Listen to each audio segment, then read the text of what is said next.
Guys, आज हम आपको यहाँ पे डबल डोर फ्रिज के सारे पार्ट्स हैं। तो ये पार्ट चेक करने बताते हैं कि ये सारे के सारे पार्ट क्या है, चेक होते हैं one by one. Double door fridge के पार्ट बताते हैं कि इनमें से पार्ट कौन कौन से हैं डबल डोर के। कुछ पार्ट सिंगल डोर के भी हैं, कुछ पार्ट डबल डोर के भी हैं, आपको बताते हैं। तो वीडियो बने रहना, आपको सब कुछ बताते हैं। बताता हूँ पार्ट्स का नाम क्या क्या है। सबसे पहले हमारा ये आता है डोर स्विच। ये यूनिवर्सल होता है, ये सिंगल डोर डबल डोर दोनों में लगता है, ठीक है। और ये होता है हमारा बल्ब, ये भी सब दोनों में लगता है। बट जो इन्वर्टर वाला जो हमारा जो फ्रिज होगा ना, चाहे वो सिंगल डोर हो चाहे डबल डोर हो, वहाँ पे बल्ब की जगह ना एलईडी होती है, ठीक है। वो एलईडी वो पीसीबी सप्लाई देती है। इसके बाद नेक्स्ट पार्ट हमारा आता है थर्मोस्टेट। ये वाला थर्मोस्टेट जो है ये डबल डोर का है, और जो ये वाला है ये है सिंगल डोर का। दोनों में डिफरेंस क्या है, इसमें बटन है। अगर मैं पुश करूँगा ना तो इसमें देखना बटन की आवाज़ आती है, लेकिन इसके बटन नहीं है, ठीक है। तो जिसमें बटन नहीं होगा वो होगा डबल डोर का, और जिसमें होगा वो होगा सिंगल डोर का। काम दोनों का एक ही है। और सबसे मेन बात क्या, जिसमें जो लगना है वो ही उसमें लगाना है। डबल डोर का थर्मोस्टेट खराब होगा तो डबल डोर वाला लेके आना है, सिंगल डोर खराब हो तो सिंगल डोर का लेके आना है, ठीक है। ये भी थर्मोस्टेट है, ये ख़राब हो चुका है, जो कि इसका सेंसर जो है कट चुका है। ये भी सिंगल डोर का थर्मोस्टेट था, ठीक है। इसके बाद हमारा नेक्स्ट पार्ट हमारा आता है जिसे हम कहते हैं टाइमर। इसको कहते हैं डिफ्रोस्ट टाइमर। ये अलग अलग टाइप्स के आते हैं। गोदरेज कंपनी का अलग है, वर्लपूल कंपनी का अलग है, ठीक है। तो कोई भी टाइमर किसी भी फ्रिज में आप लगा सकते हो, डबल डोर फ्रिज में लगा सकते हो, ऐसा कुछ नहीं। बस आपको पता होना चाहिए कि ये पॉइंट किस किस चीज़ की। पहले अगर मैं इसकी बात करूँ वर्लपूल का है, तो वर्लपूल में क्या होता है, ये एक सिंगल पॉइंट अलग है और बाकी 3 पॉइंट इकट्ठे हैं। तो जो सिंगल पॉइंट अलग से है ना, ये होगा न्यूट्रल, तो बाकी 3 से बीच वाला होगा फेस, और जो बाकी 2 बच्चे जो फेस के आगे पीछे हैं उन दोनों में से एक होगा कूलिंग मोड, एक होगा डिफ्रोस्ट मोड, ठीक है। इसमें तो ये फंडा होता है। इस वाले में क्या होता है, कुछ फंडा ही नहीं है। इसमें चारों में इक्वल डिस्टेंस है, चारों में इक्वल गैप है। अब आपको इसमें एज्यूम करके करना पड़ेगा कि मैं एज्यूम कर रहा हूँ कि हाँ भाई ये जो है न्यूट्रल है, फिर मैं देखता हूँ क्या है। अभी आपको पूरी वीडियो में बताऊँगा कैसे पता लगाएंगे, आपको दिखाऊँगा मैं कैसे पता लगाएंगे इसमें न्यूट्रल क्या है, कॉमन क्या है, कूलिंग मोड क्या है और डिफ्रोस्ट मोड क्या है। अभी मैं आपको पार्ट्स के नाम बता रहा हूँ। ये डिफ्रोस्ट टाइमर है डबल डोर का, ये सबसे मेन पार्ट होता है। इसका काम होता है आपके डबल डोर फ्रिज को 7 से 8 घंटे कूलिंग मोड में चलाना और 10 से 15 मिनट चलाना डिफ्रोस्ट मोड, ठीक है। समझ में आ गया। ये डबल डोर का मेन पार्ट होता है, ये और ये एक ही पार्ट है। इसके बाद अगला पार्ट हमारा आता है, ये देखो ये कंबाइन है, इसे हम कहते हैं बायोमेटल कम थर्मल फ्यूज़। ये बायोमेटल है, ये क्या है, उसके साथ थर्मल फ्यूज़। एक अलग वाला भी आता है, जैसे मान लो अलग से एक थर्मल फ्यूज़ है, ठीक है। और इसमें यही वाला चीज़ इसमें भी डली हुई है। तो ये इकट्ठे भी आते हैं और अलग अलग भी आते हैं। आपको किसी में भी कोई भी लगा सकते हो। अगर ख़राब हो गया, मान लो किसी में डबल वाला लगा होता डुअल, ये जिसमें दोनों वाले लगे हुए हैं, अगर आपको ये नहीं मिलता तो आप सिंगल भी लगा सकते हो, ऐसी कोई बात नहीं, ठीक है। ये बायोमेटल होता है और ये थर्मल फ्यूज़ होता है। बायोमेटल आपके इसका काम क्या है, हीटर को -5 डिग्री पे चालू करना और +15 पे बंद कर देना। थर्मल फ्यूज़ का काम ये होता है कि अगर इन केस मान लो ये बायोमेटल ख़राब हो गया तो उस समय हीटर को बंद करें, और उस समय क्या होगा, हीटर कंटिन्यू बंद रहेगा, क्योंकि अगर सीरीज़ में अगर एक सर्किट ब्रेक हो गया तो बाकी पूरा सर्किट ओपन हो जाता है, ठीक है। तो ये बायोमेटल हो गया, थर्मल फ्यूज़ हो गया, और ये भी थर्मल फ्यूज़ है सिंगल वाला। और ये आपका हो गया डिफ्रोस्ट हीटर। ये बर्फ़ को मेल्ट करने के लिए लगाया जाता है। ये हीटर की जो रेटिंग है वो है आपका 120 वाट। ये 120 वाट का हीटर है, दिख रहा होगा, हाँ 120 वाट का हीटर है, ठीक है ना। और इसके बाद ये हमारी आती है फ़ैन मोटर। ये आपकी फ़ैन मोटर जो होती है, जो आपके ऊपर फ्रीज़र कंपार्टमेंट लगी होती है, इसका काम ये होता है कि जो कूलिंग जो हमारी हो रही है उस कूलिंग को नीचे देना। नीचे मतलब कहाँ, रेफ्रिजरेटर कंपार्टमेंट, देखिए काम उसका करता है। ये फ़ैन ब्लेड होता है और इसकी 2 वायर होती है, इसमें न्यूट्रल फेस देते हैं, तो न्यूट्रल फेस दोगे चल पड़ेगा, कूलिंग मोड पे चलती है ये। इसके बाद लास्ट पार्ट आता है हमारा ये रिले, ये OLP और ये हमारा रेसिप्रोकेटिंग कंप्रेसर, ठीक है। तो अब आपको सारे के सारे पार्ट चेक करना बताएंगे। आप वीडियो में देखते रहना कैसे कैसे पार्ट्स आपको चेक करना है, सबको बताएंगे, ठीक है। तो आप इसको खोल देते हैं। चलो अब शुरू करते हैं शुरुआत से। चलो सबसे पहले मीटर लेंगे, क्लैम्प मीटर, इसको सेट करेंगे कंटिन्यूटी पे। कहाँ सेट करेंगे, कंटिन्यूटी, जहाँ पे बीप आती है।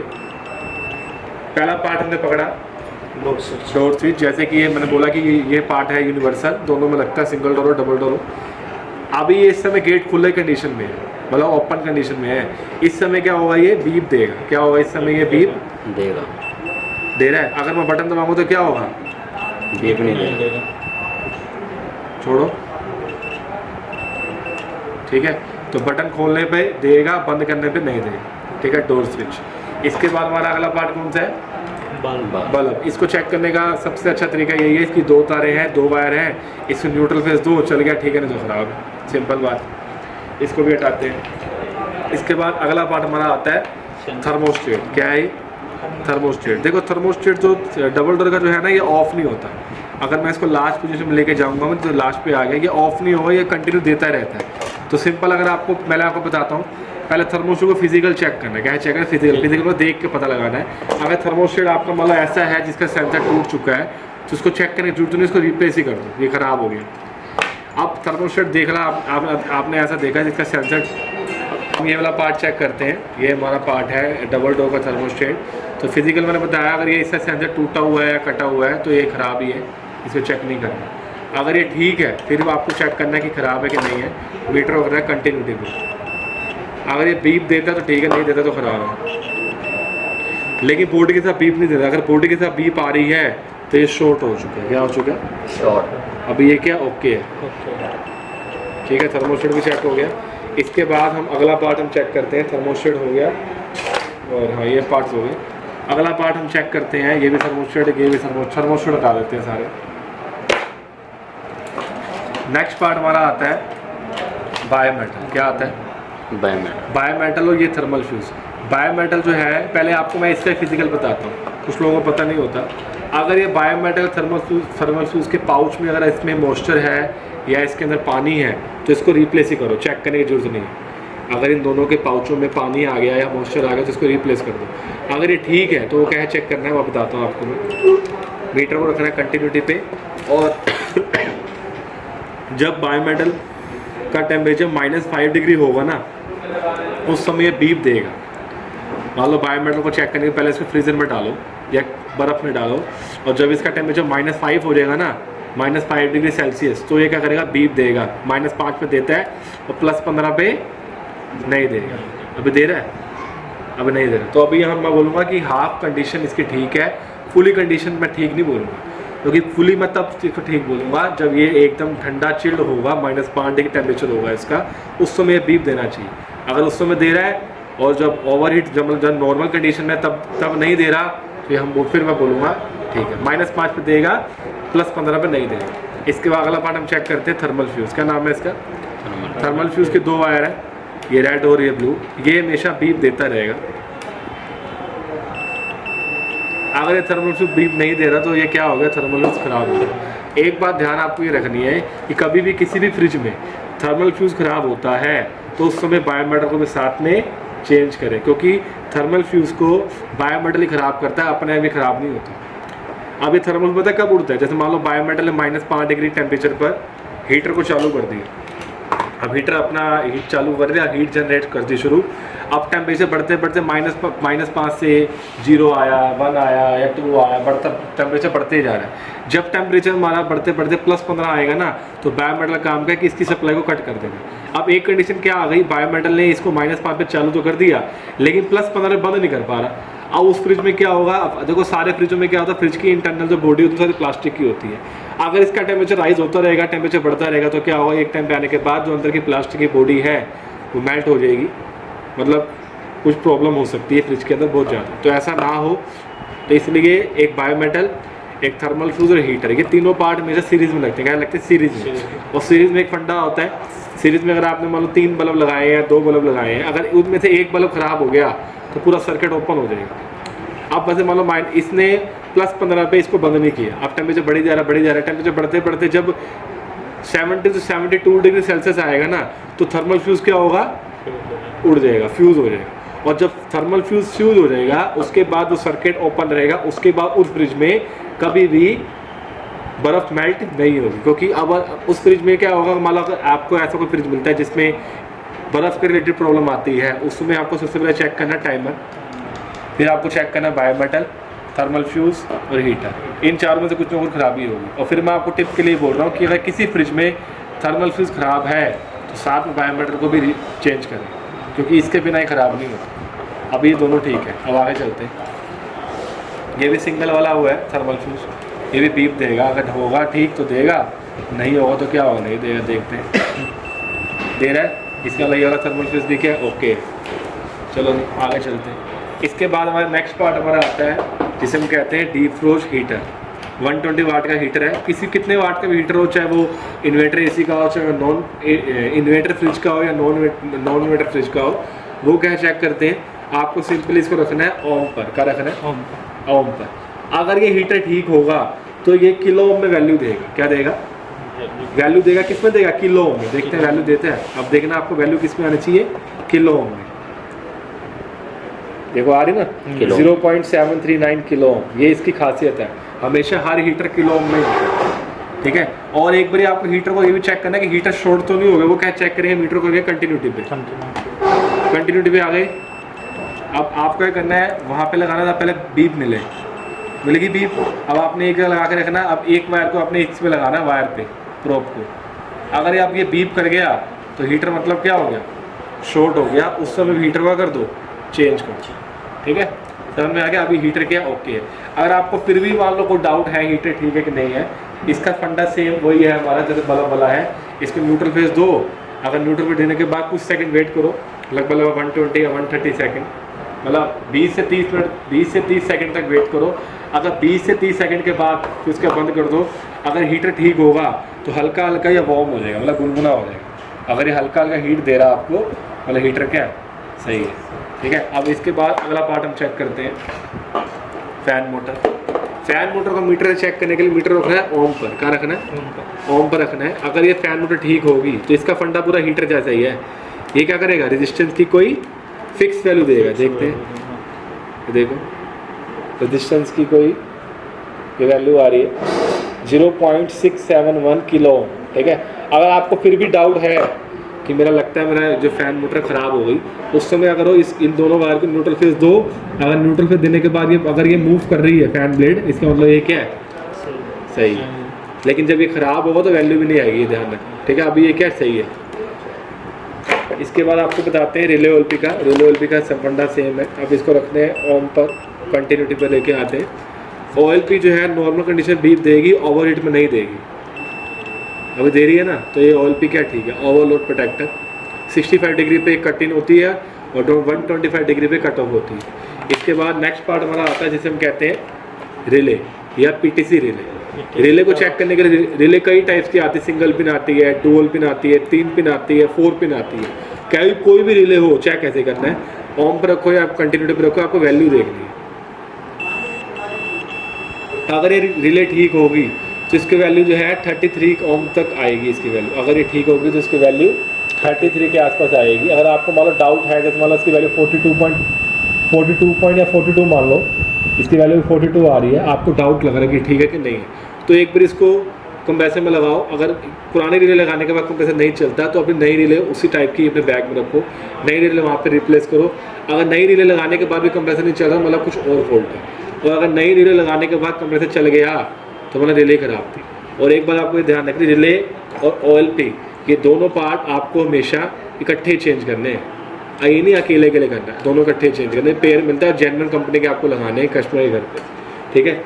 इसके बाद हमारा लास्ट पार्ट आता है। इसके बाद एक पार्ट लास्ट में बताऊंगा इसके बारे में, अभी इसका छोड़ा हुआ है, बताऊंगा टाइमर के बारे में। ये हमारा पार्ट है जिसे हम कहते हैं रेसिप्रोकेटिंग कंप्रेसर। फ्रिज का कंप्रेसर है, ये LG कंपनी का कंप्रेसर है और MA42LMJM 42 नंबर कंप्रेसर है ये। अब देखते हैं कि ठीक है कि नहीं है। इसको रखना है कंटिन्यूटी पे। पहले आपको वहाँ रखना है प्रोब जहाँ पे पेंट ना हो, पहले बीप मिलनी चाहिए।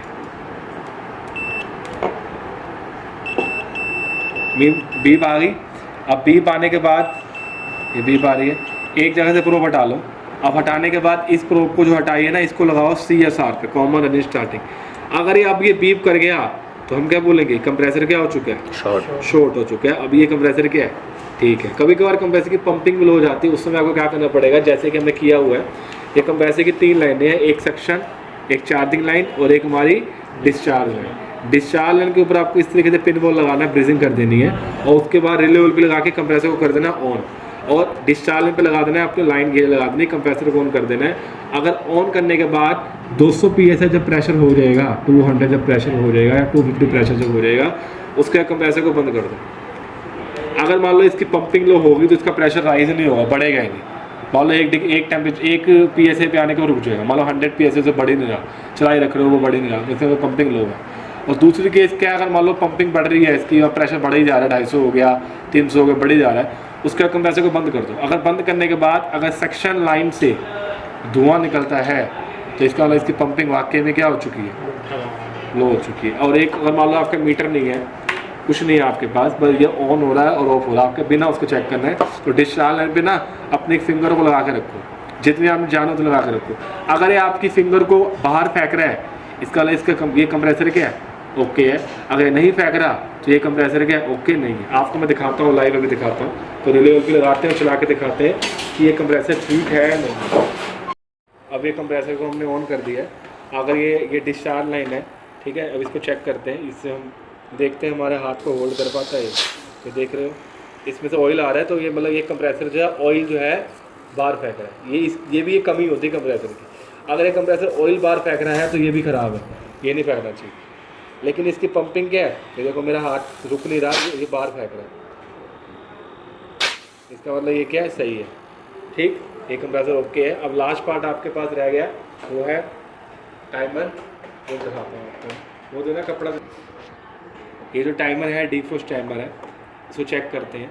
अब इसमें ये 4 पॉइंट है, 1 2 3 4, आपको ब्लैक दिख रहा होगा, ये शॉर्ट नहीं है, ये स्पार्किंग हो गई थी इसलिए ऐसा हो गया है, ठीक है। इसको पकड़ लो एक बार ऐसे करके। अब हमने एज्यूम करना है, मतलब मानना है, क्योंकि इसमें इक्वल लेंथ है ना दोनों में, देखो डिस्टेंस दोनों में, चारों में इक्वल है। अब मान के करना है, मान लो आप ये मान लो कि इसमें ये न्यूट्रल है, क्या मानो कि इसमें ये क्या है, देखो न्यूट्रल हमेशा साइड लास्ट का होगा, ये आपको माइंड में रखना है, या तो राइट साइड का या तो लेफ्ट साइड का। अभी न्यूट्रल मैंने क्या माना, ये क्या है, न्यूट्रल है। अगर ये न्यूट्रल हुआ तो बाकी 3 पॉइंट के बच्चे ना, इन तीनों में से ये क्या होगा, फेस होगा। अगर ये फेस होगा तो इस पॉइंट की इसके साथ बीप आएगी एक एक करके। तो देखते हैं अगर ये वाक्य में है, कंटिन्यू पे करेंगे। ये अभी मान लो मैंने इसको कॉमन माना या फेस माना, इसकी यहाँ बीप आ रही है। अगर मैं इसको चेंज करता हूँ मोड, तो इसकी बीप यहाँ से हट के अगर यहाँ आ गई तो वाक्य मानूंगा, हाँ भी वाक्य में ये क्या है, ये कॉमन या फेस ही है। अब मैं इसको चेंज करता हूँ,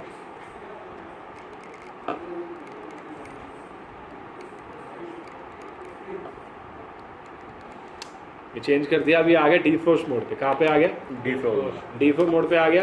पहले ही इन दोनों पे बीप दे रहा था ना 4 और 3 नंबर पे, अभी नहीं दे रहा, अब ये यहाँ देना चाहिए। अगर देता है तो वाक्य में ये क्या है, ये कॉमन या फेस है, लेकिन अभी दे रहा है ये, जैसे कि पहले ये इन दोनों पे बीप दे रहा था 4 और 3 नंबर पे, अब ये यहाँ भी नहीं दे रहा।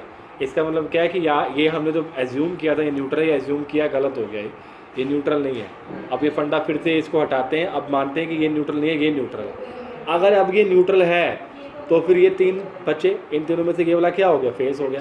अगर ये फेस हुआ, ये वाला पॉइंट बीच वाला 3 नंबर, अगर ये फेस हुआ तो इसकी 4 पे बीप भी आएगी और 1 पे बीप, 2 पे बीप भी आएगी। देखते हैं, अभी यहाँ पे नहीं आ रही,